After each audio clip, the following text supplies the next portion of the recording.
Ta-da! And we are back. Back one more again. One more again. Yeah. This is actually the 11th episode. Ah! Lucky number 11. Lucky number 11. Is 11 a lucky number? No, it's not a lucky number. It is now. It is now. How about that? I do actually choose 11 as one of my roulette numbers whenever I go to gamble. Oh, look at that. Yeah, so it is kind of a lucky There's number. luck there, bro. Well, actually, no, I always lose. So But you wish you won. I do wish Damn that it, I would. and I think that that's good enough. Yeah, we'll take it. We are Pathos and Logos. This is Soundcheck with Pathos and Logos. Welcome. Welcome in. The way that like employees at like local convenience stores, they like the management makes them say welcome in. Welcome in. Come on in, guys. The kid behind the counter is like so hungover. Welcome in. His eyes aren't open. Welcome in. Well, that's a good segue. So what were you up to this last weekend? What's new, man? Well, I was working at a local convenience store saying welcome in to people. I figured as much. I was blind drunk the night before. Good old tire store. Yeah, good. Here it is. Welcome to insert name of convenience place. Pathos and Logos Tires. Pathos and Logos Tires, where they put it on your truck. It's supposed to be for a bike, yes, but you'll get there eventually. If you're not a bitch. Buy two, get the third for free. Why is it not the fourth? Come and see. Yeah, come ask us. Ask us a couple of questions. That rhymed. Yeah, so it did. Accidental rhyming. You gotta love it. Rhyming. I like that. Yeah. Kyle, what have you been up to this week? This weekend is chock full of. We've been recording. So we have. Pretty much all we've been doing this weekend is recording. Yeah. Actually, yeah. Getting it in, dude. Gotta get Getting it in. We've got some collabs coming up. We're working on the next record. Yes. Do we know how many songs are going to be on the next record? There's going to be no less than 4, but I would expect probably 5. Yeah, maybe 5 on the next one. And we might do a cover. Could be. Maybe. Yeah. Maybe. So anyway, we've started work on that. Things are going very well. Oh yeah, buddy. We've got 2 of those songs done at this point. Yeah. Started on. You wouldn't know this because I haven't told you yet, but I started on the 3rd just last night. Oh, okay. Look at that. Is it my birthday? It might be. It might be. Paul worked on a song called "I'll Go First," and that's the song I started last night. Yep, that's true. I think it's going to be a good one. Yeah. It's very different for us. Definitely very different for us, but I think overall this record is going to be a little bit of a return to form with the inclusion of the vocals and stuff like that on the gospel record. We had done just some singing, and there was some, there's literally a piano ballad on that record, and I think maybe we can say with some degree of confidence that there will not be a piano ballad on this upcoming record. This one will be remarkably heavier. A little heavier. Yeah. A little heavier than the last one. That's what's been taking up time for me this week. Think about it, guys. I'm asking Kyle, so what did you do this week? Being in the same room with me while we record music together. I'm kind of surprised that you didn't go with that for this weekend personally. Yeah, but hey. yeah. Well, it's because I was working in a convenience store hungover. So that's what was occupying my time. Damn mandatory meetings. Yeah, it's tough. It's tough. They make you watch those training videos 100 times. It's a form of torture. It actually goes against the Geneva Convention. So yeah, do they at least provide you like food and drink? Sometimes, but sometimes they just make you chew a cut-up bike tire to make you feel like you're getting nourishment. And it also like ties back to like it's a work-related thing. Of course it is. Yeah, they could write that off on taxes. No freebies here, guys. No, they're just serving you toilet water. Yeah, Dixie cups. Yeah, it's all right. You should quit that job. I gotta get away from that job, dude. I do. You should. He quits right now. Yeah, that's right, guy. People who I work for at that convenience store job that I definitely work at, I quit. Set it on camera. Fucking deal with it. How do you like me now? How everybody would love to quit a job. Oh, everybody would love that. Mm-hmm. People have. I'm sure. Have you ever daydreamed about quitting a job? I have. You want to tell us about it? Well, I daydreamed about quitting this one job, and then I didn't quit the job. I left the job. I left the job with respectful propriety, and then simply moved on to another vocation. So Excellent. worked out okay. Kyle, we've got Over Under, sir. One of our favorite. One of our favorites is this. The bands that we're going to discuss: overrated, underrated, or just rated, where we like them and we have nothing disparaging to say, or maybe we don't know that much about them. We're talking about 80s rock right now for our Over Under. 80s rock. 80s rock. We got Bon Jovi. Big hair. Real big hair. Hair that has its own gravitational pull. The laws of physics operate differently around that hair. We're looking at Bon Jovi. Ooh, okay. Yeah, Bon Jovi. The Joves. We're looking at recording artists Def Leppard. Okay. And just to throw a little like funny left turn into the mix, hair metal era Pantera. Okay. Oh yeah, buddy. That'll get some comments. All right. So then, in order, Bon Jovi. Bon Jovi. So for me personally, I can say this now because I no longer live in New Jersey. That's right. Bon Jovi, over-fucking-rated. Got him, dude. Got him. Oh man, never done it for me, dude. I never understood the Bon Jovi thing. Right. Personally, I was just having this conversation with my wife the other day. No shit. Yeah, because she's like, I can't stand this stuff, and I'm like, you know what? You're right, babe. Look, I'm from New Jersey. For me, it's like Bon Jovi. It's like, okay, I get iconic artist, put out classic songs beloved by millions of people all over the world. But I think as a dude who grew up in New Jersey, I'm overhearing people talk about the circuitous or indirect ways that they are connected to Bon Jovi. Like, I've spent a lot of time in the South River and Sayreville area, and just everybody went to high school with Bon Jovi. Yes. Everybody's they babysat Bon Jovi's kids. You know, it's this, honestly, dude, it's the same thing with Springsteen. Springsteen, icon. You can't say that Bruce Springsteen's not an icon, but it's everybody graduated with Springsteen. Everybody had his sons, nephews, daughters, dogs, fucking kid in their third grade class.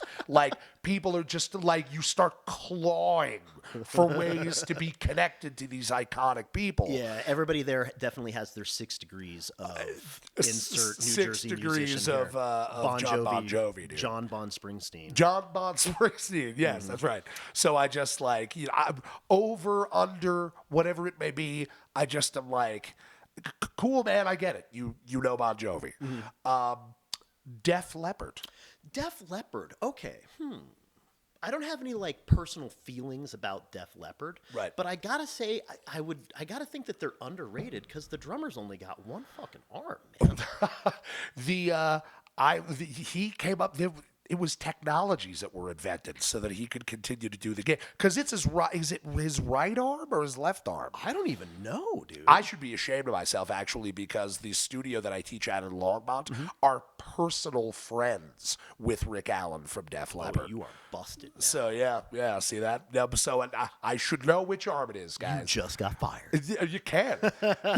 Yeah, their fantasy about firing me, right? It's turned around on me now because I didn't know which arm Rick Allen lost. But, again, iconic artists, brilliant, again, a large catalog of celebrated albums and songs. But I don't know how to rate it over or under anything. My gripe is that Kyle, for as much music as we have played and written with Pathos and Logos, I have, and I think I might have talked about this on a previous episode, I have by an order of magnitude played more Jersey Shore cover band gigs. And when I say Jersey Shore cover band gigs, I'm talking about playing places in Seabright and Point Pleasant, Seabright, and where literal members of the cast unironically came to hang out. Yeah. That's fucking Angelina, and she's surrounded by 5 of the same dude. Yeah. You know what I mean? And so I have had to perform recording artist Def Leppard's Pour Some Sugar on Me, without exaggeration, probably 500 times in my life. Oh my God. So I just hey, great song. I get it why it was such a popular song. but I just like, man, I think I'm full for like my next like couple of incarnations. I think Yeah. if I didn't hear Pour Some Sugar on Me for a while, I'd be okay. How do you feel about recording artist Def Leppard, sir? I would overall, I guess I would say, I'm not super familiar with them. I think it's crazy that their drummer has one arm and that they're still doing it. And this isn't to be like, shitting on people that are missing an arm or anything like that. No, of course not. It's just wild, like I think a lot of other bands probably would have moved on and gotten a different drummer. So I say that they are underrated because of that. I'm going to give Def Leppard the underrated badge. The underrated badge. The fact actually that Rick Allen from Def Leppard, I mean, Kyle, we're practicers, man. You know what I mean? Like, we're practicers, everyday dudes. We spend some amount of time trying to get better at our instruments or better at songwriting literally every single day. And certainly for me as a drummer, for the amount of time that I put in working on technique and coordination and just trying to be able to wiggle my double pedal faster. The fact that it is not just that the man has one arm. I mean, he's got his pedals. I mean, he can do his backbeats. I think it's his right arm that he plays the hats with, and he does the backbeats with his left foot. Yes, it's digital. It's digital. Yeah. But the fact that a man like that, without an arm, not only is still able to play his instrument, but ascended to iconic status, has me second guessing whether I should keep working on my blast beats. Cause damn. Yeah. Dude's living the rock star life still. I mean, I think he lit himself on fire at a gas station recently, too. No. That's not. You'll be sore in the morning. Don't do that. What are you going to do? Can't do that. And then, so we got hair metal era Pantera. Hair metal era Pantera. Okay, so I've actually listened to quite a bit of hair metal era Pantera, and I will say overrated. And I love Pantera, but man, it's rough to listen to. It's rough. Hard to listen to. Kyle, so you've heard a significant amount of that material. Kyle, who was the... Because it wasn't always Phil. It wasn't always Phil. Oh, yeah. I don't Terry know Blaze? who this... Was that who it was? Is that the singer? We're getting a nod of confirmation. Yeah. Oh, okay. Yeah, nod of confirmation. Yeah, Terry Blaze, I think is the... Was the dude dude's who name. was the singer for Pantera before Phil. Yeah, and it was very falsetto, kind of like still in the vein of like Judas Priest and Iron Maiden. And Got that it. kind of stuff. So if you're into that, sure. But that's not necessarily what I'm looking for from my Pantera. Right. And then just, dude, any photos you've seen of them, it looks like Spinal Tap. It is straight out of Spinal Tap, buddy. I am glad that you were able to speak on this as much as you did, because I am not as familiar with the hair metal era Pantera, but my buddy John, shout to John Warren. John Warren, you know Johnny. Oh, yeah. Yeah, shout to Johnny. Johnny played me a song from that era, which I am relatively sure. Okay, confirm or deny this in the comments, guys. Let us know. I'm pretty sure the song was called Pussy Tight. It might be. And I think the chorus went, Pussy Tight through the night. Ooh, and well, so, at least it rhymes. Beautiful. Ravishing. See that? Ravishing. Yeah, incredible. Absolutely breathtaking. I'm pretty sure. No. I mean, dude, the truth is, I'm popping shit over here, but there's probably a surprise. I would be, if we could actually see stats on how many people like literally all of Pantera's catalog, literally all of it, pre-Phil even, I bet we'd probably be surprised, dude. There's probably a significant number of people out there who are just feeling the entire thing, dude. That are feeling That, the entire oh thing? yeah. Oh, really? People will surprise you, man. Oh, I thought you were going to say the opposite, dude. Dude, I promise you, there are human beings walking the skin of the earth who have uttered the phrase, they fell off when they got Phil. They exist. I promise you. You know what I mean? Yeah. There's people who say, I don't like the Beatles, which I will never understand. No shade. Everybody's entitled to their opinion. But I'm just like, what? So if that exists, there's somebody out there who's like, Pussy Tight, favorite song. You know? So. You ever heard Pussy Tight by Pantera? Bro. That's a jam. You should... Slaughtered? What is this slaughter? Strength beyond strength? Pussy Tight, Yeah, bro. take this 8-track. Show your mom. That's right. There it is. She'll love it. So, okay, so there we have it. So, overrated for you. Overrated is what that's the badge I give. Hair metal era Pantera. There you go. And that is our over-under for today. I think we have gotten to the point where we need to talk about the ad, sir. That paper. That's right. Got to get that Pathos and Logos cash. That sweet, sweet Pathos and Logos cash.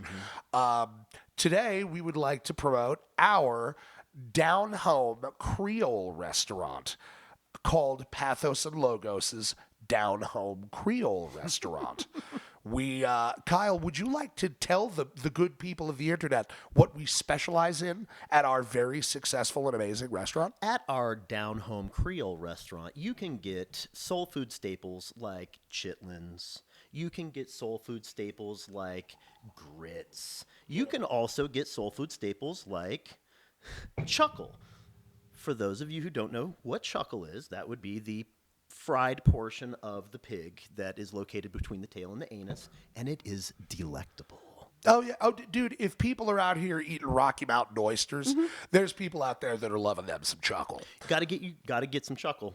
Gotta get some chuckle. And we have so many varieties of chuckle. There's the blackened chuckle. There's the naked chuckle. Oh, yeah, dude. Right, which is baked, not fried. Precisely right. Right.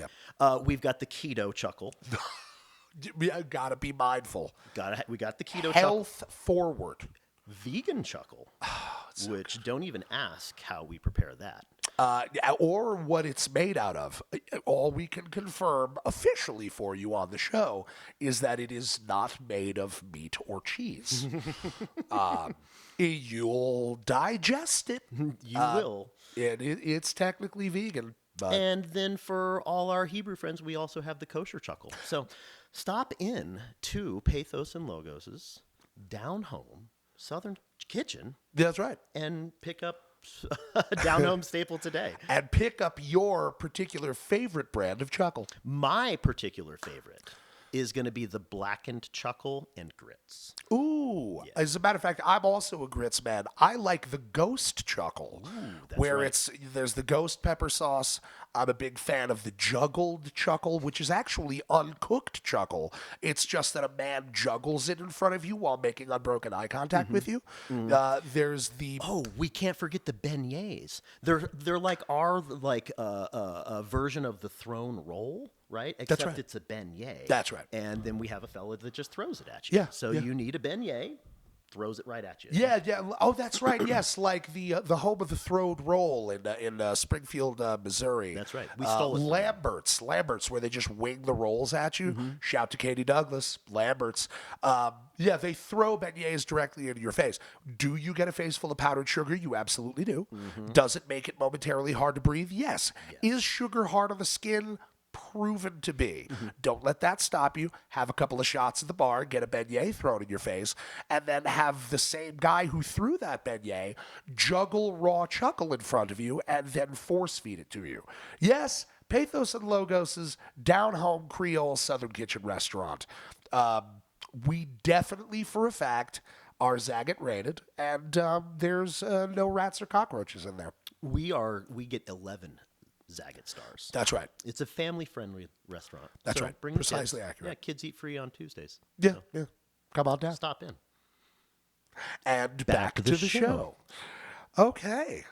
Kyle, I think the time has come. It has. It has to bring on our guests. Do you want to introduce these gentlemen? Should I introduce these gentlemen? I think you should introduce them. You know what? This time I'll do it. All right. These two guys actually spontaneously manifested into physical reality. They fell out of vibrational synchronicity with their natural plane of existence, and now they're stranded here. And after the show, we're going to cobble together a couple of GoPros and iPhones to try and recreate the technology that allowed for the transdimensional slip that brought them to our reality. Guys, everybody, put your hands together for Devin and Matt from Suicide Cages.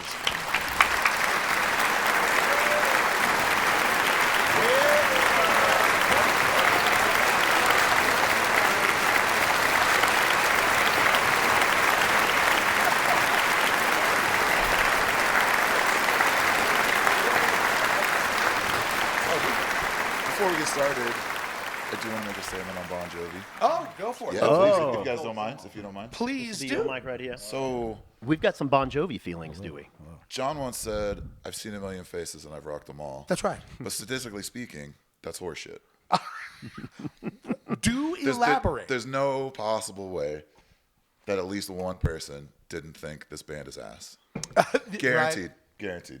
Out of A all little those cocky. people, It's a little cocky. I understand. Right. Of the era, but Overrated. I don't know. It's Overrated. bullshit. Yeah, it's overrated. Not for me. I agree with you guys. It makes you think, though, like the way that there was a period of time where McDonald's was advertising like over 1 billion served. Yeah. You know what I mean? We got you. At that point, when that song came out, did Bon Jovi, in his literal travels as a touring and recording artist, did he actually statistically encounter 1 million faces? Sure. I suppose the answer would be yes if you're playing stadiums. I guess so. However, it's a little cocky. It's a little cocky. Right, Yeah. right. No. yeah, that's kind of a balls out there statement. Yeah, It is that's 100%. I see in 1 million faces, and my dick is bigger than all of theirs. Like it's a little very little much so. ostentatious, a little in your face. Yeah. So that's all. I felt like I needed to add that. So Devin, I appreciate thank you guys for letting me share. Yeah, thank you. I see solidarity. That's what we offer here at Soundcheck for Pathos Logos here. You need to wrap that around your wrist Yeah, twice. yeah. Otherwise, I'm are not you a even singer. hearing it right? So I wanted to comment on the Pantera thing. 'Cause, Yes, sir. I mean, Phil Anselmo did do a little bit of that on Cowboys from Hell. It's true. Yeah. Check out Shattered. a little cock rocky at it's, times, It's, yes. Of the definitely. falsetto singing, you mean? Oh, Oh, 100%. yeah. Under There's Cemetery definitely some Gates remnants there. entirely is- Oh, Cemetery Gates. Cemetery Yep. Gates, Yep. full bore. Yeah. Shattered. You know, Full butt rock. Yes. Yep, full butt rock. You raise an interesting point because there was a transition. There was. Alice in Chains as well on Facelift. Oh, yeah. If you think there's- about there's that, some moments. there There's some- were they were phasing out of a previous state and entering sort of like the sonic and creative Archaeopteryx, not quite a bird, not quite a dinosaur. Okay. You raise an interesting point, man. I appreciate that. That's right. That's what I do. It's what I'm here for. So, gentlemen, how are you? Doing wonderful. Yeah, thank you guys for having us. So. Yeah, no, this is great. I'm glad you guys we were finally able to make it happen. Absolutely. So, suicide cages is fuck. Okay.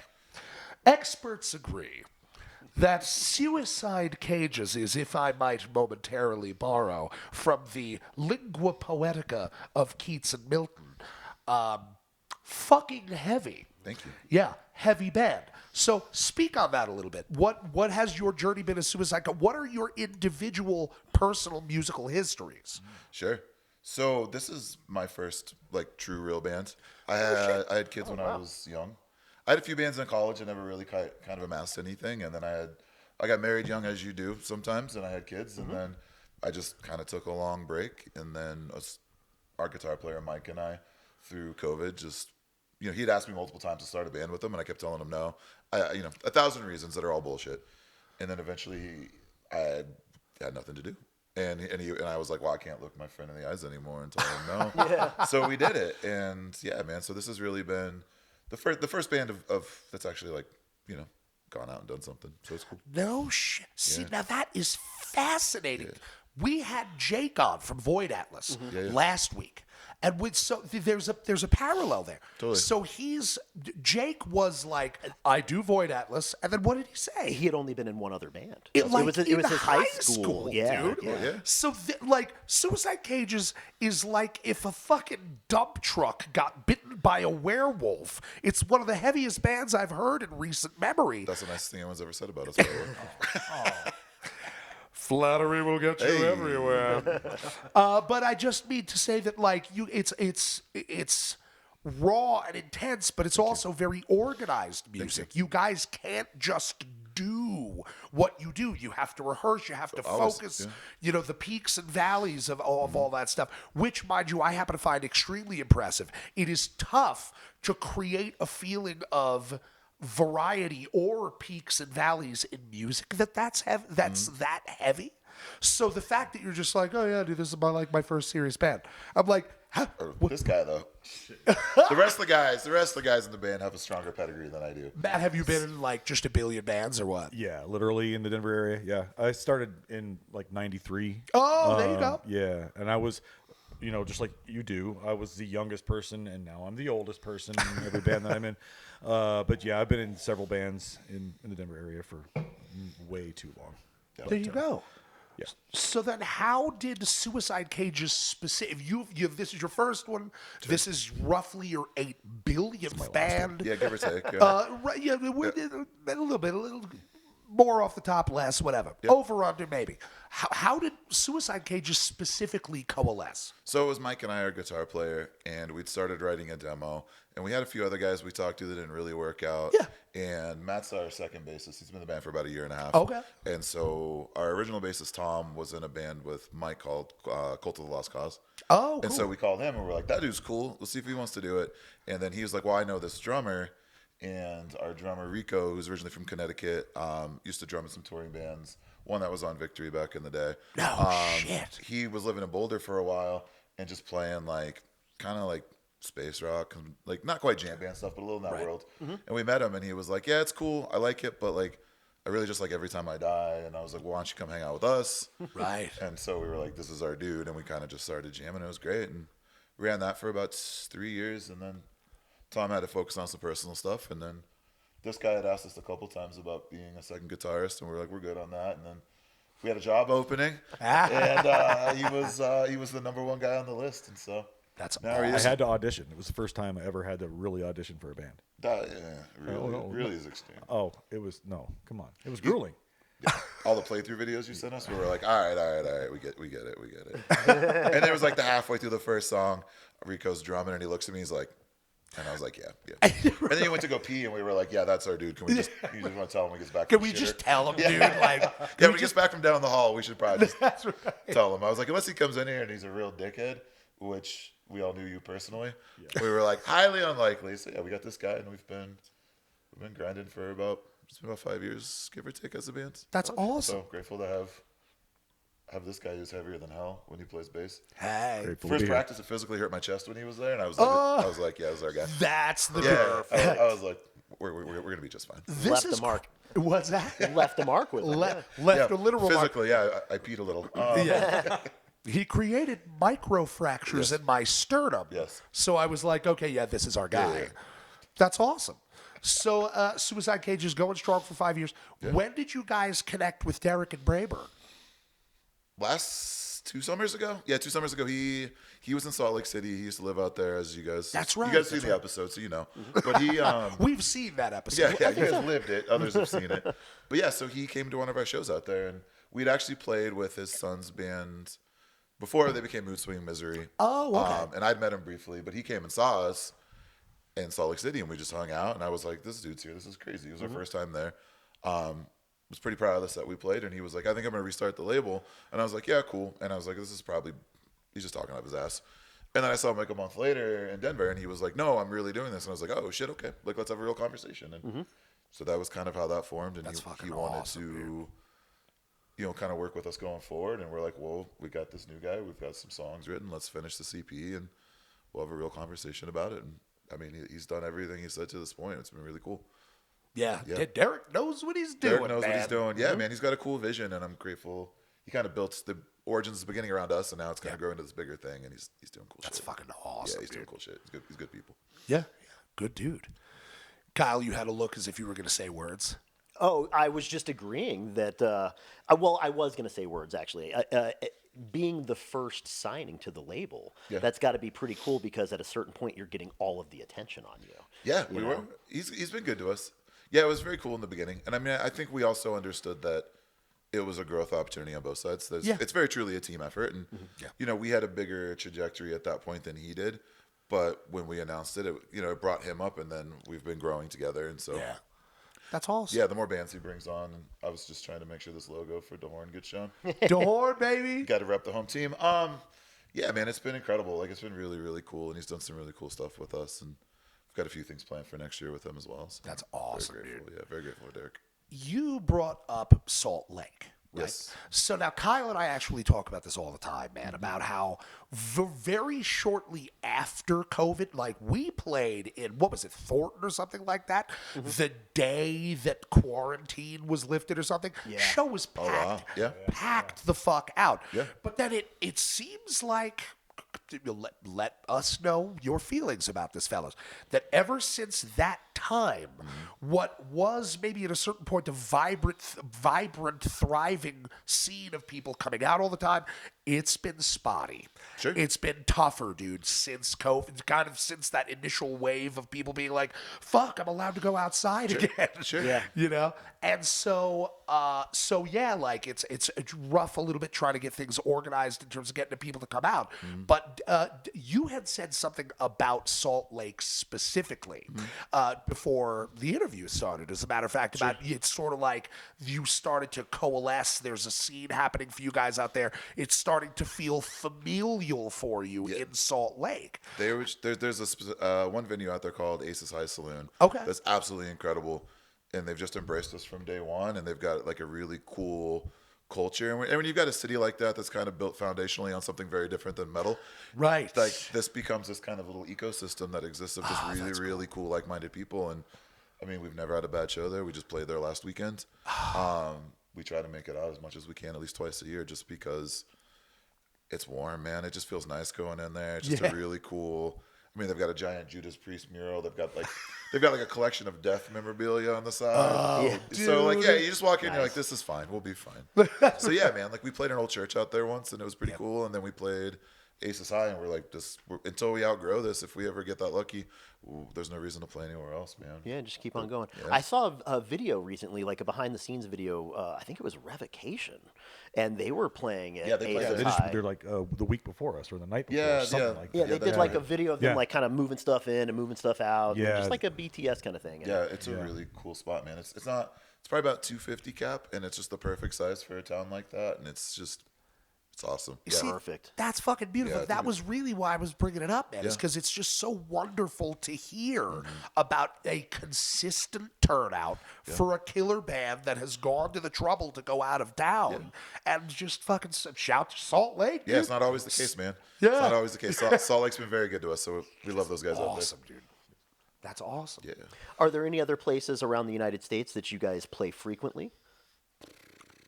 I mean, we're more of like a moderately successful regional band. So that's, we don't go too far than like 10 hours. We had a tour get canceled last year because of the winter. So Gotcha. that's probably the best place for us. Grand Junction, oddly, Grand was really Junction, great.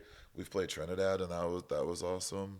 Okay. You got to play the places where nobody with amps play. Bingo. Because Right. we played there and there was a chalkboard and it just said metal. And then all of a sudden there was people from New Mexico driving up and they were like, yo, it's not bluegrass. We just Exactly. thank you guys for playing, for not singing and playing heavy guitars. Yeah. Cheyenne a little bit. We played some. Cheyenne's actually pretty cool, man. It goes in waves up there. Yeah, it does. But, It comes in waves, and it's drivable for northern Colorado or just Yeah, Colorado in for general. sure. You know, you can get there in an hour or less. So yeah, or we've been so. doing that. We're getting back to California next year and trying to do some more runs that way. But I don't know. We're old and we have jobs, and so try to get out for as long as we can. And So now you touched on something else there too, dude. You had mentioned how you got married young, Devin. You had children young, Sure. And so obviously, Suicide Cages is a serious endeavor. You guys are working with Derek Braeburn. His last name is not Braeburn. His last name is Hendrickson. Good old Derek Braeburn. But the idea, as you said, a mutual growth opportunity. So then, as dudes who aren't like 22, you know what I mean? What does that look like? What is the organization like in terms of how often or much you're able to get together to practice? Sure. What does it look like planning shows around the Sure. family and the Sure. job? What's that like? I mean, I think foundationally when we built this band and we had this conversation when we brought you on was we're going to allow this thing to organically become whatever it can become. Yeah. And not stifle it. Yeah. And if maybe it pops, maybe it doesn't. But like let's not hold ourselves back. Let's do our best and see where we end up. And I mean, we're grateful we have an actual practice space. So that's helpful. It's 24-hour access, just ours. So Hell yeah. on those weeks where we have to be flexible because one of us is out of town, Yeah. we can adjust. But yeah, we practice at least once a week, if not twice. That's awesome, dude. Tons of writing right now, and so we just try to stay as consistent as we can. That's the big piece of it, and it's also cool, as you guys know, you got to practice independently. I feel like we all have our shit together on that side. Yeah, I mean, we try to. We try to, yeah. Like I'll drive around and yell in the car, like do what you gotta do. But I think it's important that we all try to do what we can when we're working on these, especially on these new songs. Try to work ahead a little bit, so when we come together, it feels a little more cohesive. Yeah, I mean, Mike and I get together, guitar player and I get together and have writing sessions separate from the typical or standard practice sessions as well. And bring material for everybody to kind of learn and work together on. But it's fairly regular, at least once a week, like you said, and same with the writing sessions. Yeah. The independent getting together just to like run parts and to write. I feel like what it makes me think of is like Jake from Void Atlas, who was here last week. They do a lot of vocal harmonies, and you have to work that stuff out. Absolutely.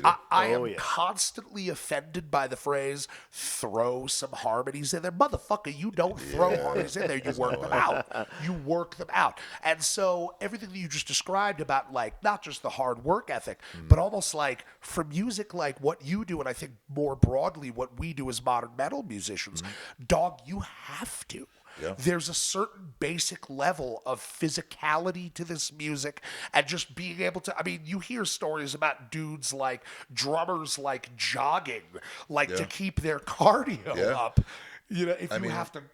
Yeah, we're still just get in the room with dudes and sort it out. I mean, Mike and Matt get things going, but we all write our own parts and really flush it out. And I try to write lyrics at a time. Yeah. But it ends up just being like a pile, and you're like, I now have to rearrange and dissect it. Right. Yeah, thematically it's there, but it's just stuff. And so, we're just that band that still has to get together, and we're also the band that drives around and lugs heavy shit everywhere. I don't know. Like, I don't want to disparage anybody. Like, we're just not the band that plugs into the PA. Like, we want to be physically oppressive, and that takes 2 guitar amps and sometimes 2 bass amps. Depending on the size of the stage, and that's on purpose. And that's happening. Well, I mean, that seems congruent with your sound. Like you know, no shade to jazz, but you guys aren't getting up there playing cool jazz. No, dude. we're like, not. On purpose. No. Yes. Yeah, but that's the thing is like, there are certain bands and certain types of music where you can absolutely play through the system, and that's right. Yeah, and that works. It just doesn't work. It doesn't always work well in our worlds that we're doing, right. And it can, but for us, part of that physicality is it's important. You have to feel. Well, I mean, if feeling it like, if almost experiencing a deleterious physiological effect from his tone. Was part of what got him into the band. Yeah. Then dog, like. Well, and that was the thing was we were fortunate enough to play some bigger rooms this year. Yeah. And Mike plays through 2 Mesa stacks, and he was playing through 1. And he was like, well, I'm just going to go get another for these stages. And so then we've got Rico in the middle, and we've got 2 bass cabs, 2 guitar cabs. And there's a photo from one of those shows where this kid's standing like this, front and center. And I'm like, man, you could have stood anywhere. And you're having a terrible time in the front row. But it's awesome. Yeah, he's just like. That speaks volumes. Yeah, and I was like, job well done. Also, man, just buy some earplugs, please. We have them at our merch table, dog. Yeah, it's all good. Yeah, they're free, man. But like, we'll hook you up. $50, you get some real nice ones that'll last you a long time. It's true. Right. But yeah, like it's important to us. I don't know. So I guess that leads me to: is that an influence thing? I hear Jamie Joster from Hatebreed a lot. Being like, yo, I've got to have fucking loud amps, like right up on my ass, And so it just makes me think, like, is that something that comes from your influences, and what are your influences? I mean, I would say yes. I'll let you go first. I feel like I'm just talking on my ass over here. Oh no, I mean. That's all we do, talking out our asses. No, I mean, it's really important to us. Like, no shade to any, stage sound guys we have or folks in this town, but I like to feel that, and the way that we do it, like, especially if we have cabs on both sides, like, we don't really even have to really rely on monitors at all. With Mike and I having stuff on both sides, but I mean, sure. I mean, like I mentioned, I'm a million years old, and all of the bands that are my influences definitely, were not playing through amp modelers. They were playing through whatever amount of amplification they were allowed to bring on the stage and stuff. And I'd say, like, some of my biggest influences, of course, go back to, like, Cliff Burton. He's obviously got fucking right on, of course. But then, like, more modern, but I'm still aging myself here. Ion Dissonance, Botch, Tony Danza, of course, repping that today. Death, huge fan of Death. Cannibal Corpse, older death metal in general, and then a lot of stuff that's not metal as well, but still, kind of pushes the envelope of stuff and louder, lower, whatever. Okay, so a little all over the place. Yeah. I like it. And I think when Mike and I were kind of foundationally starting, for me, it's like, it's Dead Guy, it's Coalesce, it's Burnt by the Sun. Okay. that level of like hyper technical metalcore that was like Right. early to mid 2000 stuff. Like that's really what blew my mind when I was a kid in like the late 90s. Was it's cool, you get these comps, it's mostly hardcore bands, and then you're like, I have no idea what Dead Guy and Snapcase are doing. It's really hard and confusing on my brain, but I love it. Yeah, and like Vision of Disorder was the same way. So like it's stuff like that for myself and for Mike. The what you're describing, that's really like spastic. Yeah. You know, where it's like super loud, but it's also extremely complicated. Yeah. We're back. Let's go in. Yeah, let's do it. Let's talk about go. this.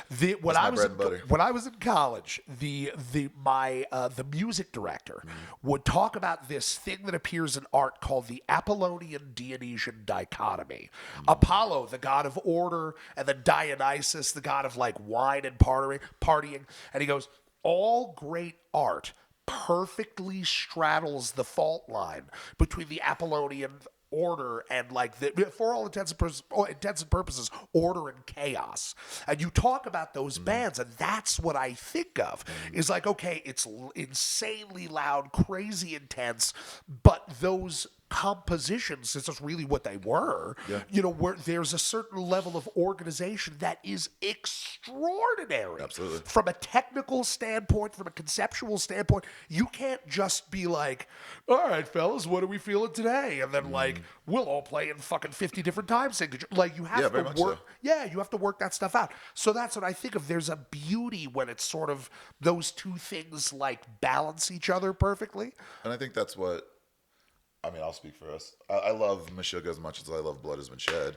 So it's like those balances and things where you're like, I want these odd time signatures, but you got to give the people what they want, let them dance too. That's right. So That's you right. know, trying to figure it out. I think when we really first started, that was a battle that Mike and I had, and our drummer with Mike too, our guitar player, was he would write the shortest mosh part, and we're like, no, we gotta let that breathe a little bit. You gotta halftime it once in a while, and then we'll do the Dillinger shit.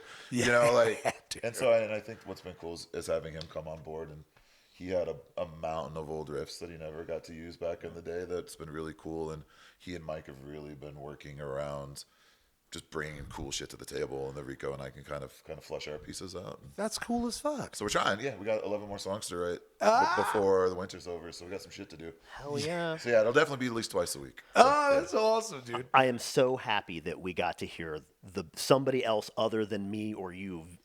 Here's Grizzo. Grizzo, what's good, bro? Grizzo's making an appearance. Mentioned the band Vision of Disorder, dude. Just one of my favorite bands of all I time. love Period. Vision of Disorder. Whenever anybody asks like what my vocal style is or what I try and sound like, I'm like, I just want to sound like Tim from Vision of Disorder. I want the the mic to sound like it's in my throat, and I just swallowed a bunch of glass. You know, and it's my favorite stuff, dude. I even like when they switched to TVT Records and put out that kind of like From Bliss to Devastation. I love that yeah, record. it's a really good record, man. I'll cop for new metal. I mean, I still listen to it. It's okay. We all do, damn it. We all do. This guy doesn't. Not you. I'm not saying I haven't been in a new metal Yeah, band, yeah. but I have. I'll just say this: there's been things he shared privately. He's a little softer on new metal than he comes out. It's not my story to tell, but we'll just say that. But no, like I love Vision of Disorder. So being a kid of the '90s, I got into a ton of really cool heavy stuff because of Columbia Music House, which I've told this story in the past. A tale as old as time. Where you're like, I'm just gonna buy everything that has Relapse or Roadrunner next to it, Right. And you just get this pile of stuff, and it ended up being really cool. Where I got like Coalesce, Dillinger Escape Plan. I got Neurosis, Times of Grace, which I fucking hated as a 16-year-old, Right. because I 2-3 years later I took it back off the shelf. I'm like, this is one of the greatest records I've heard in my entire life. Right. But at 16, you're like, this shit is not written for me. I'm not. It's like Crowbar, where you're like, Crowbar's not for 17-year-olds. Crowbar's for adults who have been through some shit. That's when you've had to earn it, and that's Neurosis. Yeah. Where I'm like, I was like, I don't get this. It's confusing, and then you grow up and you're like, this is brilliant. Oh. But yeah, so basically, because of Columbia Music House, I got into Vision of Disorder. I got to do a ton of. That's when they're putting weird shit out. They had like Shelter, Madball, and Vision of Disorder coming out at the same time. And, all at the same time. That was great, dude. I loved all. Yeah, and then all they got that Nickelback money, and that kind of changed. But there was a time. There was a time. It's funny. Have you seen the roster lineup Yeah, for it's Roadrunner wild. Records? Yeah. Lenny Kravitz, Leonard Skinner. Lenny Kravitz and Skinner are on fucking Roadrunner It's because right now? it's because the guy who owned it sold it. Yeah, like it's been- years ago. yeah. But basically, yeah, it was all that weird stuff. There was so much like Cryptopsy and death Yeah, metal, they and are- got a little bit of hardcore in there, Right. And then they got Slipknot, and then they got Nickelback, and then they were worth a little bit of money. Yeah. Yeah.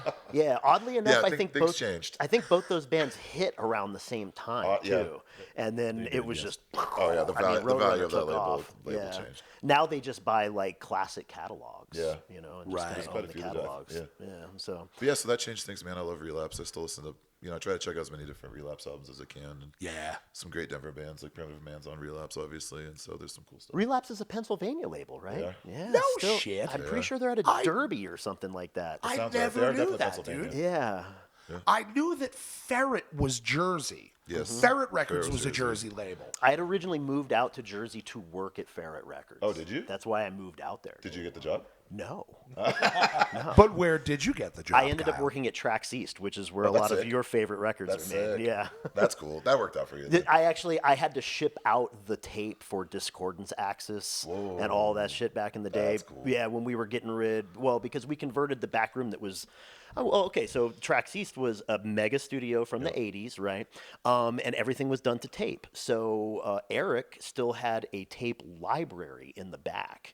And by the time, you get to 2007, right, nobody's really going to tape anymore, and that shit was just taking up space. And so, yeah, one of the things I got to do was, like, get all the tape out. I would get in touch with the people at the label, find out who am I getting this tape to, and they'd be like, oh, you need to talk to, Roddy or somebody. And then next thing you know, I'm driving to some dude's house, and it's the guy it's the dude from Dead Guy. And he was like, oh, yeah. Yeah, those are mine. We're like, okay, here you go. Here's your dad's. Yeah. Yeah, here's your That's dad's, sick. bud. Here's Yeah, your yeah. Ampex. I'm glad we can you talk know? about Dead Guy because I used to tell people all the time, I'm like, I just want to sound like Tim Singer. And do I? I don't know. I sound like myself. But I love Dead Guy so much. Like, so much. That's very cool, dude. We're definitely we're definitely relating over that. That's incredible. So Yeah. that's why I had moved out to Jersey, is because I needed to be a part of that like hardcore scene that was coming from the Northeast. Yeah, that's cool. So yeah, all of that shit. Like early 2000s? Mm-hmm. Nice. Yeah, there was so much good stuff classic, coming out of there. classic period of time. So much dude. good stuff coming out of there. The it makes me think too, man. Like there's this you think of bands like Spirit Box and Bad Omens and stuff like that, where they're putting out music that or Sleep Token, where there are people who are not entirely sure whether the appellation of metal even fits. And I think that there's a lot of pressure on metal musicians to be more marketable. Sure. Like to include those singing parts. Kyle and I kind of got caught a little sideways with the gospel record. We're proud of that record, but it was all like, oh yeah, singing. We were an instrumental band since 2018. It's like, wait a minute, we could both do this thing. And so that's how you end up with a piano ballad on your record. Sure. Again, proud of that music, but this new record that we are going to be working on is definitely going to be a little bit of a return to form for us, going back a little bit to that little heavier. We used to be in this band called We All Have Day Jobs, and We All Have Day Jobs was very brutal. Shout to Max from O'Dwyer. Shout to Paul from O'Dwyer. What's up, fellas? What's up, boys? What's up, baby? But our buddy Max, who still to this day is my favorite death metal vocalist. Nice. Dude. Yeah. And was just super heavy. So we're kind of getting back to that. And I guess my point is like you guys are everything ranging from the sound to, I feel like I already know what the answer is to this question. Everywhere from the sound to the gear that you use to bring the music to life. Do you ever feel that kind of pressure to like streamline or like include sung parts? Or is it just middle finger to everybody, we're just going to be the heaviest fucking thing you've ever heard of in your entire life, and that's just how that goes? It's the latter. Yeah, it's definitely the latter. We never really think about like how we can fit into the a. inclusion of stuff like that. Like we've always had the mindset of we're gonna be the loudest, heaviest, tightest band we can possibly be. We're gonna do our best to be the best band every night. Do we always achieve that? No, but we're gonna be up there, and we're gonna work hard. Like we're gonna practice. We're gonna be competent. Because at the end of the day, like we all know, like it's not fun to get up there and suck.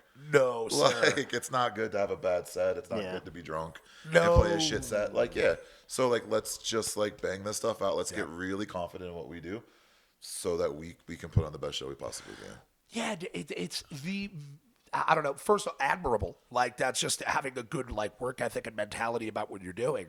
But it's just I don't know. Again, those bands, those like you've heard them referred to as like Baddie-core bands. Like those are big fucking bands, man. But I bet if you even ask them, like what got you into it, it would be you're listening to the Far Beyond Driven record. Sure. You're listening to Morbid Angel's Covenant record. Fucking dudes. I've never heard the phrase baddie metal. Is that what? Baddie-core, dude. That's what Sleep Took Yes, is called? I've heard it referred to as fucking. Well, yeah, I've also seen that too. It's a very like online statement for modern bands who have a baddie as a front person. Oh, okay. Right. So I've heard the phrase cum metal.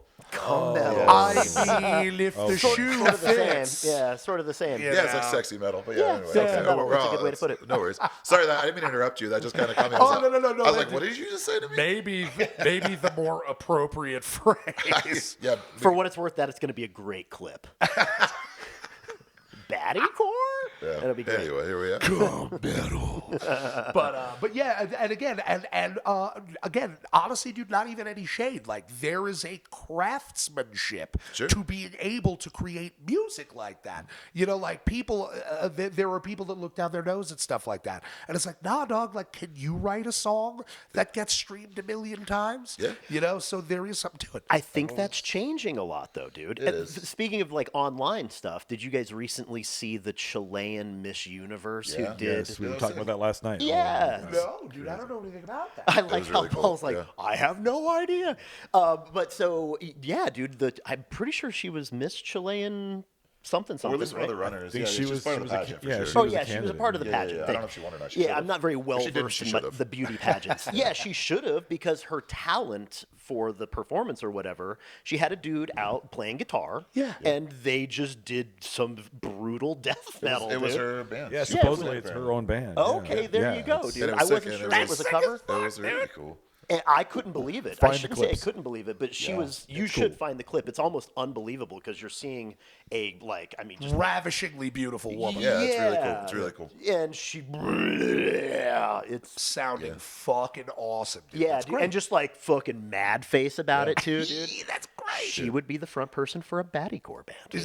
Yeah, that's true. There you go. Or- Now that I'm educated, I understand. There you go. You're absolutely correct. But maybe the worm is turning, dude. Maybe it's like, okay, well, this is cool. Like, this insert name of Baddie-core song is cool, but like, I don't know. I kind of want somebody screaming in my fucking face all the time, dude. I've never understood the whole idea of like shitting on one-hit wonders because that's more hits than we got. Straight You up, know what I dude. mean? I'm like, Straight up. Oh, I'm who like, couldn't use the one? yeah, Yeah. If you've got a song playing in JCPenney's for the rest of your life, like enjoy that fucking revenue stream.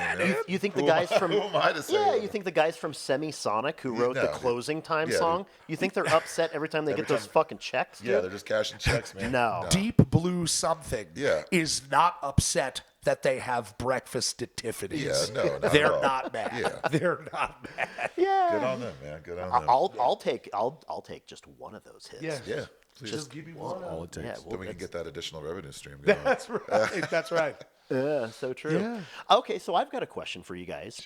Where do you see the future of metal going? Are there certain bands that you see as torchbearers to get the genre going into the future? That's a fucking great question, dude. Oh, thank you. That's That's interesting. I mean, Little known Better band Lovers? from the Denver area called Suicide Cages. We'll see. we'll see. But No, there's so much cool stuff. I mean, I think everything we just touched on is awesome. I mean, we Yeah. played with Better Lovers a couple years ago. Oh, and right they've on. been blowing up, and that's been really cool. That's been a cool relationship too. That's Dillinger meets Every Time I Die, Correct. right? Cool. Okay. Yeah, we played their first show in Denver, and Oh shit. we met Will Putney, and we've been able to work with him a little bit, which has been cool. Oh, we knew That's that. dope. That's Yeah. right. Yep. But I think a lot of the stuff he's been doing, I mean, obviously, you know, like there's just so much coming out of heavy music, like Turnstile kind of went in an entirely different direction, Yep. which I wouldn't call them a metal band by any means, but like coming Right. from that world and growing into something bigger. And you know, there's so much cool. It's cool to see bands come from our world and become something bigger and a little more palatable and Yeah. accessible. But yeah, I mean, knocked loose. yeah, Knocked Loose, is dude. Yeah, very Knock good. Loose is definitely opening up doors right now. Big time. You Yeah, know. when you get to play Jimmy Kimmel. You're doing something with right. like with like no I mean, clean in Poppy vocals. too. Yeah, like, right. shit, all the time. yeah, yeah. about If you that, can play breakdowns with no clean vocals on On Jimmy, Kimmel, dude. like, Yeah. I would have said Code Orange, but I think they broke up. They broke right? up. They did. Yeah, but I think like Amon Amarth is on that same wavelength. Like they've definitely kind of cracked in. Like you go to a hockey game, you hear Power Trip and Amon Amarth, and you're like, that's cool. Yeah, dude. And I don't know. I mean, back to Jamie Jost, it's the whole like high tide raises all ships. Like Yeah. any type of music that doesn't have clean vocals is good for all of us. It brings There younger you go. people in. It makes it a little more accessible. And I hope over time somebody starts with Sleep Token or starts up there and kind of keeps working down. Does the reverse. Yeah, dude. I mean, we all started somewhere big when we were younger and kind of worked our way into a little more niche stuff. And I hope maybe some of those folks find one of our bands or our friends or like other cool small bands that aren't going to get played at a hockey arena. Like that's rad, man. Yeah, I'd throw Sangwasugabog in that pile too. They're popping. they're Their doing records some are Oh man, great. especially for like death metal. Yeah, yeah, Like yeah. they're Yeah, definitely the way they kind of bring the hardcore kind of style to it, and I mean, their new record is amazing. Yeah, Yeah, it's really good. If you've got, what would you describe it? Their logo was just ripped off for Oh yeah, I like, saw that on that front. Yeah, of the jacket. if you've got a what's the name of that? fashion, I don't even want to say it. if you've got a fashion designer ripping off your logo, you're won. doing Yeah, something Absolutely, right. yeah. You're on it. Yeah, It exactly. wouldn't get stolen if it wasn't worth stealing. Right, dude. That's right. great. Yeah. Yeah, so I do feel like metal is breaking through, whatever imaginary ceiling there was before. Sure. You see it in hip hop now. Like maybe it's not like directly influenced into the music, but the look. Sure. Like hip hop logos and stuff, and like rappers logos, horrorcore rappers and stuff Oh, now. there's horrorcore rappers that are wearing fucking Cannibal Corpse shirts. that of are course. fully embracing like not just metal, but like death metal elements and stuff. I'm like, hey man, that's great. I think the younger folks or like kids just don't care about genres anymore. They just like what they like. And there's so much with streaming. There's so much accessible at your fingertips that they're gonna find things in all different aspects that they like, and they're just gonna go with it because it doesn't matter. Yeah, that's actually interesting. Maybe because of just like the deluge or the overwhelming amount of music that's out there, genres just don't matter. I mean, to I've had to people explain anymore. to my sons that the concept of going and buying a CD because you heard one song, you read it in the liner notes, and it's just ass. And you're like, I don't have another $20 for a week, so I'm just stuck with this shitty death metal record that isn't quite as good as the rest of the ones I wanted it to be. So I'm like, you can, if you don't like it, you just turn it off. Dude, But yeah, that was, I can give you an example of this. Okay, so Same. I was a big fan of Korn and new metal growing up, right? And so I was, flipping through a magazine or something like that, and one of the guys in Deftones, believe it or not, had a Disturbed shirt on. And I was like, well, what is Disturbed? So I go and I get the Disturbed CD. Fucking terrible, dude. yeah. I listened to it with my younger brother. Like, we were like, oh, this is going to be great. This is going to be awesome. Look at the cover of this. This is sweet. And we both looked at each other when he started doing the monkey stuff. The wah, wah, wah, wah. Yeah. And even as kids, we were like, this is fucking stupid. Dude. This is fucking dumb. I But got we to heard, know so many lawns to replace this CD. This is bullshit. I'll go try to trade it in. Maybe I get $8. but that's how we were hearing about all of our bands back in the day. It was like, well, Chino had the shirt of Glassjaw on, so I went and bought the Glassjaw record, or something like that. That's how I'd hear about all of the bands. It was back hard then. in new metal though, because that drop off from the A level to the B level was Rough. Real steep. Yeah. real steep. It's very, very true. Yeah, and it's having a renaissance right now. It is. Believe We it or not. played 2 shows with Snot this year. Both Oh, sold yeah. out. Oh, no shit, Some of the dude. most enjoyable shows we've played. I'm sure, That's dude. awesome, Yeah. dude. We're good friends with Doc, dude. We know Doc from back. Oh, in the day. yeah. We know played, Doc Coyle for a long time. Yeah, Doc is good people. Oh, that's right. Yeah, fuck. That's the Yeah, whole he idea. was- He plays Those those are the- yeah, he's playing. Those were in the first Snot shows now. he played with them, yeah. No We went on and flew talked into basketball. Love that dude. yeah, he's great good dude. people, man. I'm a huge God Forbid fan, and Yeah. it's great. It's good people. Yeah. Oh, another band I had moved out to Jersey to work at the recording studio was God Forbid. I love the Gone Forever. Dude, record. that's a great record. Yeah. Yeah, that was. Big. God forbid took me on my first tour. As a you matter of go. fact, I was teching for Corey Pierce for 3 weeks on the Monsters of Mayhem 2 tour. That's sick. Very yeah, cool. it was cool. Very And cool. that I'm pretty sure that may have been when we originally met. Is It was right around that around time, there dude. because I was Way cool, yeah. I was working on Constitution of Treason, so record 4 for them. Yeah. I was working at Trax East for that one. That's right. And then Paul was teching.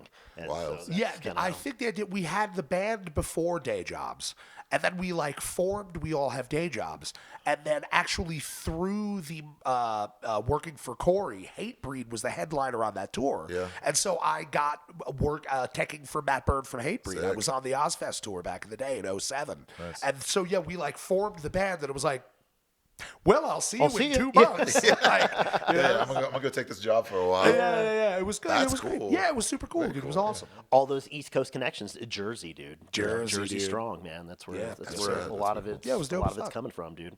But yes, I like the new metal renaissance. Snot, in my opinion, probably the best. Agreed. Okay, this is the Snot record a new metal record? I'm so glad you asked that question, dude. Because I was just about to say it's the best new metal record ever released, but is it even a new metal record? It just came out. So, okay, I have strong feelings on this topic. I'm ready. Speak out of Devin. So, Snot was the literal first band I ever saw live. They were the literal first band that played the first show I ever went to. Oh, no shit. So, That's awesome. So when this opportunity came, like, I pitched it to the dudes, and I was like, I want to do this. Am I just being nostalgic? Am I out of line? And everybody's like, it can be both. It can be nostalgic and cool. So we agreed, and we took the shows, and so grateful we did that. But I think it's similar to Deftones in a way where, like, it gets close to that circle, and I understand how like lazily they got lumped into that. Mm-hmm. But I mean, it's a punk record, man. Like they shit on Brett Gurewitz on that album. Like it's, you know, there are elements of it. There's a little bit of rapping, so like I Couldn't make it as a punker. yeah, like I get why it made that world, just like Deftones Adrenaline. Mm-hmm. But I think in the longer scope, the reason why it's had more life is because it's not. It's not a new metal record. It's so much more. There's so much more depth and interesting to it. Yeah, it. I agree. I think it's a punk record at its heart, right?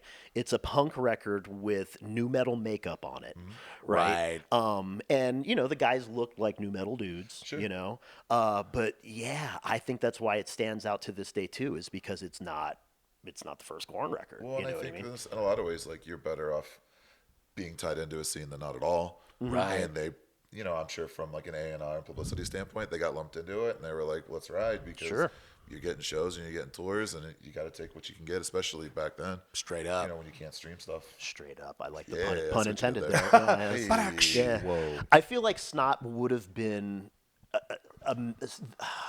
It's so sad.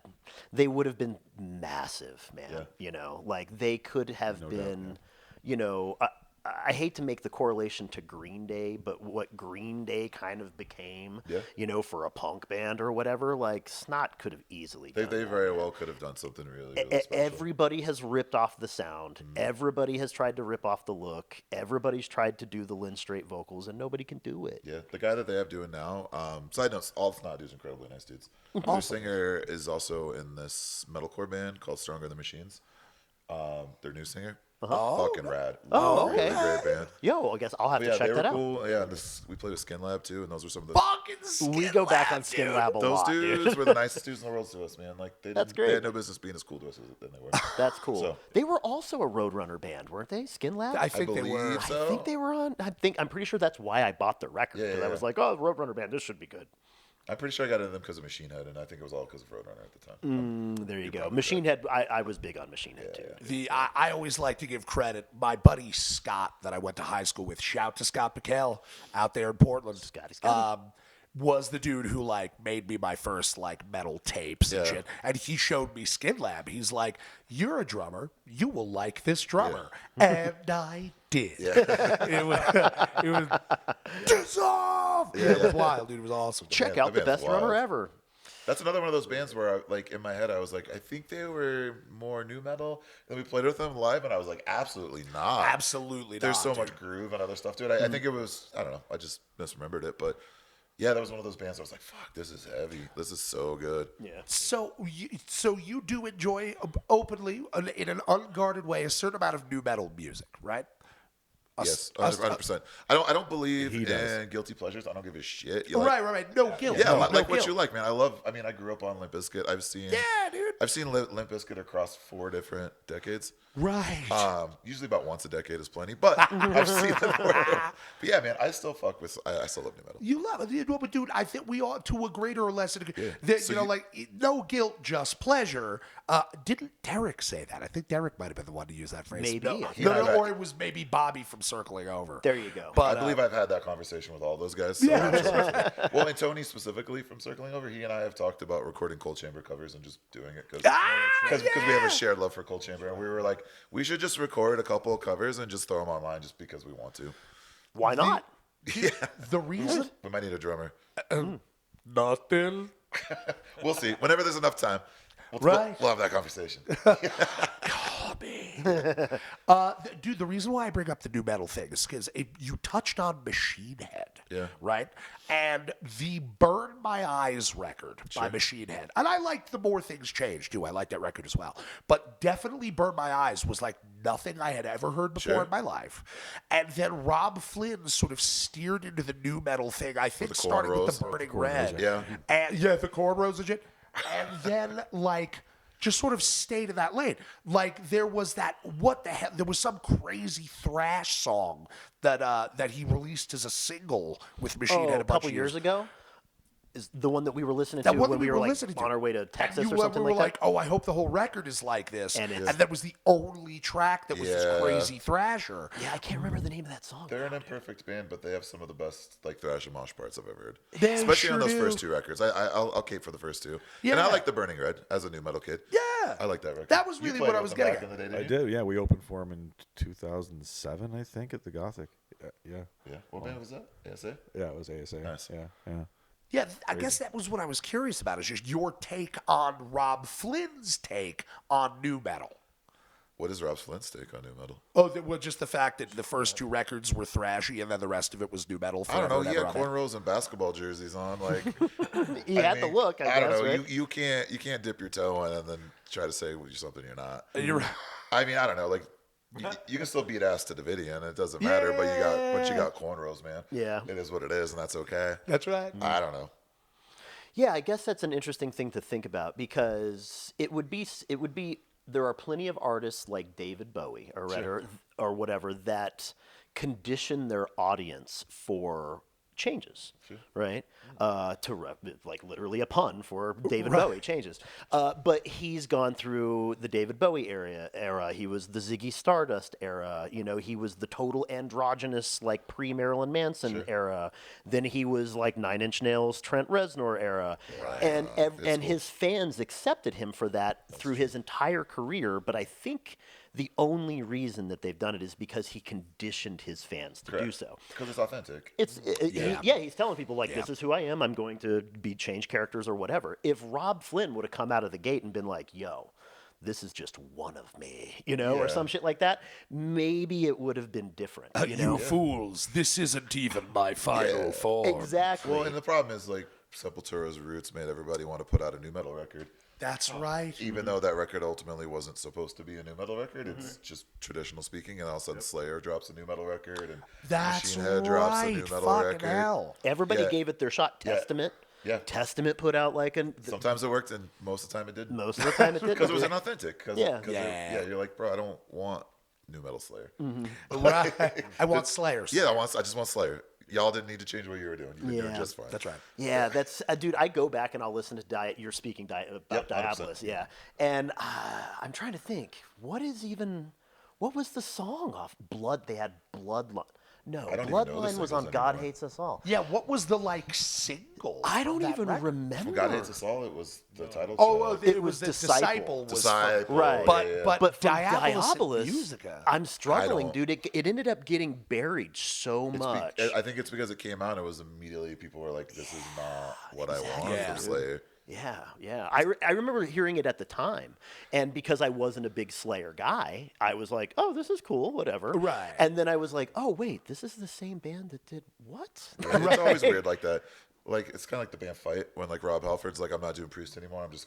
I want to be Pantera." Yeah. And you're like, it's fine, but like, bro, Priest was killing it. Why did you stop doing Right, that? right. Like, just keep. And then he was like, yeah, keep- you're right. keep I'll go doing back and go do that again for the rest of my life. But you know what though? I think that's a thing that happens because there's also we're trained psychologically by the people who are doing these things to think of them, for better or for worse, as products. Sure. Like you buy a can of Coca-Cola, you know what you're getting.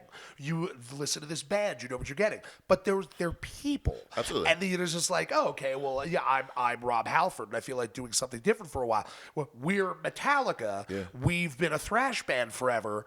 Let's do 15 or 20 years of songs that sound like Bob Seger. Yeah. Like they just Totally. they just wanted to change. And I think that was very much so before, like pre-internet. Yeah. Like, because that was all you had, and Right. I get it. I mean, people get fatigued, and you are. I mean, what Black Sabbath put out an album every year for 6 straight years. Right. They have this like such prolific catalog, and you're like, it really all kind of came out in a decade. Yeah. Because all Right. you did was pump records out and tour constantly because that's what you did. And Right. Then inevitably, you just got burnt out. I think the Beatles did all their records in like 7 years, Yeah. dude. Yeah. Their whole All catalog. those massive bands back then, it was an album a year. Yeah. Like they were, If pumping not shit more. Out. Yeah. And with talking about like you guys like having band rehearsals, but you also practice on your own, but then you pair up and you're like working shit out with Mike and stuff. So like there's also been like a substantive difference in the difficulty of the music. You know, like I'm not suggesting that the dudes in the Beatles didn't have to like memorize a lot of Yeah, I chord understand. changes, but they like don't have to like down pick at 216 BPM. You know what I mean? Yeah. Like that wasn't a part of Please Me. Yeah, You know? yeah. So maybe a record a year, maybe at that time might have been easier to kind of get that to coalesce. Sure. But well, I guess also if you're making that much money off of records, then you want to put one out every year. Sure. well, yeah. Nowadays, it's like, do we want to go in the red to make this record every year? Dude, You yeah, we're already know? thinking that. We're trying to write. We finished one new song, and we're like, we want to write 11 more, so we can put out 2 early and try to record a new full length next winter. And you're like, and we got to come up with all the money to do it. Yeah. So you're like, Right. You're like, we got to do all these things between now and then you got to figure it out, and then you got to finance it, and you got to figure out a tour and all that stuff. I mean, It gets hella expensive, man. That's for sure. I mean, props to all musicians out there these days that are making it happen. Is there? So speaking of kind of like doing money and making your band work or making money and stuff like that, as many people know, merch is usually the way to do it these days.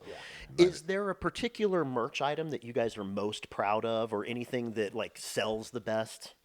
I mean, for a band with our name on. The name that we have, I'm always surprised at how many T-shirts we sell. Yeah, and we do a lot of like short run shirts and stuff as well. Which I think that helps a lot. At shows. So even if you have 3 Suicide Cages shirts, you're gonna want that one because We try to do some like quicker limited run, and like we did a couple T-shirts that we gave money to like trans rights organizations and different things too. So we always try to kind of help dip in. I think the thing I'm the most proud of that's the weirdest is we did an 8-track. Yeah, that. Our new album's available on 8-track. That's so hard, Turns out dude. most That's people so turns hard. out most people don't care. But A lot of people would be like, "What the fuck even is we that?" sold But- 3 in Salt Lake City once, and then it was like the faucet got turned off, and I'm like, nobody knows what to do with this thing. Nobody knows what They it ask is. us every time it's on the table, but But nobody that buys was it. kind of Derek's baby. He's like, I want to put this out on 8-track. I was like, all right, bro. Hey. Like, do what you want to do. I love just odd and different merch. Same. I do too. And that's kind of why I asked the question. Like we'll have the usual stuff, the T-shirts, your CDs, Yeah. your stickers. But if it's weird and unique, and I haven't seen it on anybody else's merch booth, we'll just do it. Oh, You yeah, know, and usually those are the things that tend to go really well. Yeah, I think one of the things that we did maybe earlier than other bands in this area is the condoms. Yeah, we have a condom sponsorship. Oh yeah, with Is one that condom. one? One condoms, Okay. yeah. Oh, so that's that's been it. really cool. So that's always a cool thing. What I like is, I mean, we're giving away something for free that's useful, but also it makes people stop and look at the merch table. And so That's I a just good put like a idea. little sign below it. It's like free stickers, buttons, and condoms. And I'm like, We're not making much money off those, but it's a cool thing. I was wondering what you're gonna say. Yeah, this like look on your face, like you're ready to the condoms. That's fair. But yeah, man. I mean, you gotta have T-shirts, you gotta have hoodies, you gotta have music. But I think doing other stuff, like we've got a pretty cool skate deck that, Derek brought the skate decks on. did, The skate Yeah, decks look fucking those sweet, were really cool, man. man. We're really grateful for that collab. Yeah, I'm super jelly of you guys, dude. Like, we got to get skate decks now. That's Like, right. No, we have to Yeah. get skate decks. It's cool. They go on waves. But yeah, those are also those same things where like it's not for everybody, but when people are excited, they're like really stoked. It's also kind of like CDs. Like they're making a resurgence, but even in the beginning when we were printing CDs, it was like we either nobody wanted them or people were like, "Oh my god, I'm so stoked you have CDs." Right. But I think they're kind of making a resurgence right now. I've definitely found that merch items are regional as well, right? So, because there will be places we play at where we don't have vinyl, and they're like, "Fuck you." You know, like I'm only buying vinyl, motherfucker. And there's like, I don't know what to tell you then, you know. Other places they'll be like, do you have CDs? Yeah. And we're like, yes, we have CDs, you know. Or like being in the South, dude, if you don't have like shorts on your merch booth, I can see that. you know, like, dude, you're selling yourself short in a way, you know. Whereas if you go into Minnesota, you kind of need to roll with long sleeves and hoodies, Yep. you know. Yeah, you gotta have something from $5 to $50 because people want to support your bands, and you need to have something for everybody. Yeah, for which all is different hard. tiers. Yeah, so like we got patches, and we've got free stuff, and we've got T-shirts and records, but like, you know, whatever you want, we got you. And then thank you for $5.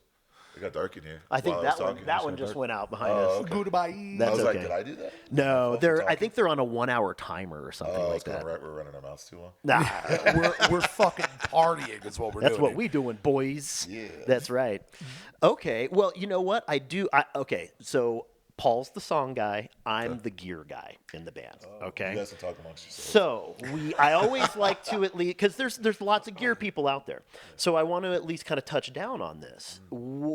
Can you give us a quick gear rundown of what you guys are using, and then can you tell us the piece of gear or a piece of gear specifically that you can't live without? Sure. I mean, I'll speak for myself and maybe a little bit for Mike. I can speak a little bit about Rico stuff, but yeah, I can't speak on shit, so please. yeah. Do your best. He's got some mics. I have three microphones. Yeah, Mike and I are we're pretty much just Mesa Boogie guys. Okay. Heads so- and cabs? Yeah. Okay. So he's got a couple of dual recs. He actually just bought a triple. Just bought two new Mesa 4x12s. I run two Mesa D800 heads and two PH1000 cabinets, so the 410 and 115s. Love those things. Also have a couple of older diesel cabs that are 215s each. Those diesel cabs are fucking heavy. Yeah, dude. Even the PH1000s, I was gonna say the Mesa cabs are pounds. heavy too, They're but the 140 diesels- I had to lift Yeah. that shit into my truck by myself. when we were Yeah. flying home the other day. Yeah, Pretty he sure I had to gave bring my myself a gear. fucking hernia. Yeah. But it sounds cool. Yeah, I'm a big fan of Warwick basses, and I play a lot of I use a lot of dark glass gear. Okay. The one thing I think that for myself, honestly, would probably be those PH1000 cabinets that I got, those Mesa cabs, because they don't make them anymore. I was gonna say that's older. Yeah, they're the powerhouse line. It took me a while to find that second one. Yeah, so I had like Devin said, I had to buy one, and then I had another rig kind of off the side. I was like, I need to replace that with one of these. And it took me forever to find it, but yeah, Probably scouring Marketplace and Reverb and all that. Yep. You were so stoked when you Actually, found it. yeah, I had to come up here to Fort Collins to buy my first one, and then bought another one down in Parker or something. But those are my favorites right now, I think. Yeah. Interesting. You know, that makes me wonder because our old bass player had one of those Mesa Powerhouse 1x15s. That's right. Yeah. Wasn't he also a Warwick guy? Sure was. He was, dude. Yeah, interesting. Yeah. Jim Okay. Willis was a Warwick guy. The Sam Rivers Warwicks, from Limp Yeah, Bizkit. I thought you were gonna say peanut. they're really nice. They're Oh, I don't great want to talk basses. about 311. That's, let's not. Is that your jam? It is not my jam. Not your jam. No. Not my jam. But No, yeah, rest in peace, Sam Rivers. Yep. Yeah. Warwick guy for sure. Okay. And then Mesa. Yep. Mesa. Okay. Across the Yes. board. Yeah. Followed in Metallica's footsteps with that, pretty much. There you go. Yeah. I with the Mesa stuff, I love the single recs. The dual recs are also really nice. The triple rec to me is a little. It's like too much, dude. Like because by the time you're triple rectifying that signal, it's so squishy and stuff, dude. But Yeah, you'll have to talk to Mike about that one for sure. He agrees though. I think he's definitely more of a dual rec guy. the dual rec seems to be the sweet, in my opinion, at least in a studio environment. The dual rec is like fucking sweet spot, dude. It's like just hype enough.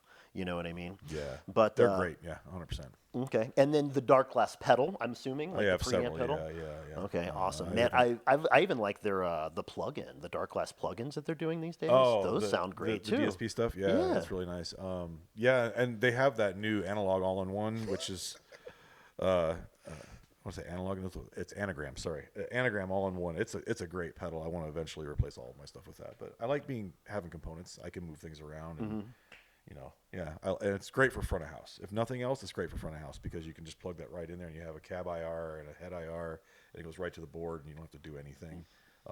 Makes it nice and simple, and it's fucking loud. Yeah, too. yeah. It's very loud. That is one thing I'll say about the Mesas, dude. There is you're not hurting for volume. Every show we play, when the sound guy's like, "Do you guys want some of that?" and the speakers, we're like, "No, there's plenty up here." That's exactly why, like I said, that's why we do it. We do it that way. Yeah. We don't have to worry about somebody not mixing it right. Yeah, keep it out longer. There's plenty up here. It's funny you brought up the weight of those cabs, dude. Whenever I'd see anybody coming in with those Mesa cabs, I would just turn around and walk the other direction. So I wasn't in the room, dude, because I'd be just like, I don't even want to get asked to move this shit up 8 flights of stairs to get this thing in here. You know what I mean? You're lugging the thing into the guy's lugging the thing into the studio, and you immediately say, "Turn your volume down."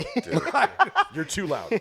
You're too loud. You're too loud already. You haven't even plugged in I'm yet. carrying it up the stairs. I didn't stutter. Like, Okay, great. So we got our gear and tech talk out of the way. Yeah, baby. People get upset if we don't ask. we do about got to the talk gear. about the You gear. guys do your thing? Yeah, gear's a big one that comes up. So okay, I did mate. do a rig rundown video of my microphone. He did. It's on YouTube. He did. We Oh, have no he has shit. his They all did theirs, and I was like, I'm gonna do a rig rundown. Okay, about- It's 20 seconds long. It's like 20 seconds, but that's fine. as a singer, do you have a favorite preamp or compressor that you like to go through? No, just No, I just- whatever's Favorite loudest for effect. you. What's up? You have a favorite effect. I just like a healthy amount of reverb, man. A healthy amount of reverb. That's, Okay, that's the way I phrase it. gotcha. I just got to be kind of gross and muddy. It kind of helps out. That's it. I'm always just like, put a healthy amount of reverb on it, man. Let's go. Have you, as a singer, have you ever tried those? I don't even know what they're called. I think TC Electronics makes them and stuff, but they're like, the little vocal stomp boxes and stuff. That's probably our next guest. Anyway, have you ever tried those little stomp boxes? I did briefly did, yeah. before he was in the band. I tried a few different vocal effects, and ultimately it just wasn't for me. Muddy things up. Well, and I think I was Yeah. using him as a crutch. Truthfully, it was a confidence thing. And then when I was just like, fuck it, throw some reverb on it and just go, it just worked better for me. man. Yeah, Like, dude. I had messed around with like the foot switchable vocal stuff, and it was just I don't know. I didn't like it. There's a time and place, but I think for what we do and what we want to do, it's like just be gritty, man. Just push it out. Yeah. Honestly, I was kind of surprised that you were you would ask for healthy amounts of reverb on your voice, actually, because a lot of time, like especially for heavy guys who are screaming a lot, Yeah. it's oftentimes less reverb. In fact, I don't know. I just like the way it feels. just Yeah, we and use it, a lot of well, it gives reverb you on a us. little more like sustain and stuff. Yeah, we does, yeah. use it in the studio too. Yeah. Yeah. So, Okay. We've got Very some parts too where I kind of carried a little bit further and stuff, and it helps with that little bit of beefiness. Okay, fucking sick, dude. Well, boys, it's getting to be about that time. We've got, it looks like 5 minutes left. So we can do fan questions or we've got Evil Wiki. I'll throw it to you. What do you think, buddy? We'll do evil Wikipedia. Let's see what Evil Wikipedia has to say. So here's the thing, boys. There's Suicide Cage's Wikipedia page. And Is there? I'm not is? telling tales out of school. Oh. But I don't want to tell tales out of school sure here. I wanna know But this. there's some pretty wild claims about you, gentlemen. I'm not surprised. Everybody's surprised to find out. Yes, Yeah, that's we right. are. That's right. But we're looking out for you. We want to clear these things up. Yeah, of course, of course. So we have whoever did this. All right. So it's a simple game of confirm and deny. Confirm or deny. Are Suicide Cages actually secretly a cadre of vampire hunters? Are we allowed to talk about that? We can talk about it. This is No, are we allowed to? I don't know. Have if- they I don't know signed if Mike vampire hunter would allow that. NDAs? I could believe we have. Yeah. They're It's not. probably just best we don't. That's on right. that. That's right. strictly business. No comment. Is that You're allowed. That's fair. That's fair. We certainly don't want to endanger anybody that here. One, that one might. No, Might get we'll us in so trouble. sweep that one under the blood sucking rug there. What other crazy, That's what other right. crazy stuff's on there Blood about us? suck. Well, rug. there's a couple other funny little things here. There's a couple other funny little things. Okay. Well, let me see what we got here. There's a lot of stuff. Some of it is plausible. But is it true that if you were to cut your guitar player Mike in half, all that would fall out is rocks and cut up bike tires? 100%. Okay. Okay. Knew it. See, that I believe. That I believe. I was like, there's no way that's not true, bro. Yeah. Yeah, 100%. Okay. I was a little bit suspect on that one, but it's reasonable. Yeah. It's reasonable. There's hot dogs in there too. dogs too? See, now this is why anybody can edit it, and now we have it from it's good. Matt's mouth specifically. Also, there's hot dogs. Yeah, you guys should log in and edit that kind of. Yeah, get yeah, that yeah, first no, on. guys yeah, wanna- we'll contest that let 'em know. can stay, that can Hop stay. in on this one Oddly here. enough, too, our drummer is just two children in a trench coat. Look at that. So here we Is go. that on there? It should be. Rico, I'm putting. Fuck, Add it up. I'm Add it up. holding the fucking tablet. I'll just put it in there now. Go into editor mode real quick. Okay, and the last one that I'm just a little bit. Is it true that every single member of Suicide Cages has not actually slept since 1988? That's a long time. When was Rico born? I mean, for sure, 3/4 of us. I don't remember when Rico was born. He's only 35. Oh, see, there you go. Okay, there it is. I for sure haven't slept in what that at is. least 40 years. Okay, yeah. It's been a minute. Okay. Lending principle to the vampire question from earlier. Ah, there you There you go. go. You see, See? they can't get you if you're awake all the If time. you ask the same question 2 different ways, you know. He did ask us to come here in daylight. You know, That's true. actually, the usernames, they were suspiciously Future similar there. I think somebody's trying to get information out of you. Yeah. But, all right, fellas. That wasn't as bad as I thought. Okay. Yeah. I've heard worse, and it's probably true. Oh yeah, we've, Believe that shit. We've definitely seen some worse stuff, but look, we're looking out for everybody. We just Yeah. like, No, I appreciate you guys bringing that up to us. That was Yeah, important. we yeah. like to Just- do our research on our Yeah, guests, I'm and so glad as we we're able to doing our mostly research, clear the air. Yes, so that you're aware of that. Yeah, so yeah, that no, you're aware thank of you. that. yeah, we why don't I necessarily never lead donate. with that because that would make the interview a little bit weird. But you know, we'll close with it. Yes, that's right. That's right. That's So Mike does have at least a certain proportion of his internal physiology is just hot dogs. Yep. So, okay. Now we know. Oddly enough, yeah. Well, boys, it's we unfortunately have to wrap it up.